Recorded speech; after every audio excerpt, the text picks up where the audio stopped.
নিজের টিম করে যে এই টিমকে লিড করা আর অন্য টিমের হয়ে খেলা, সবটা যেন আকাশ পাতাল পার্থক্য।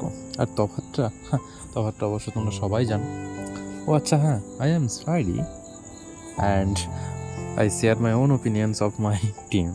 তো কিছু একটা ভেবেছিলাম অ্যান্ড সেই ভাবাটাকে করা আকাশ পাতাল পার্থক্য।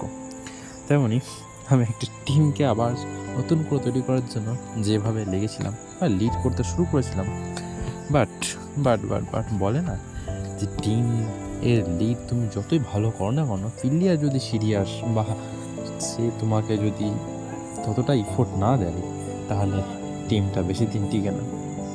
সো আমি 1 মাস হলো সেই টিমটাকে নিয়ে খেলছি, বাট আমি কিছু ইমপ্রুভমেন্ট দেখতে পেলাম না। তার জন্য আমি টিমটাকে লিড করে ছেড়ে দিলাম অ্যান্ড আমি নিজেকে আগে ইমপ্রুভ করা শুরু করলাম। কারণ আমি বুঝতে পারলাম যে ভাই, আগে টিমকে লিড করা আগে নিজেকে ইমপ্রুভ করতে হবে, নিজস্ব ফায়ার বাড়াতে হবে। সো ডে টুতে আমি এটাই ট্রাই করলাম যে আগে নিজে ইমপ্রুভ করবো, তারপরে কোনো টিমকে লিড করবো। সো ডে টু এতটাই ছিল। মিলছি নেক্সট ভিডিওতে।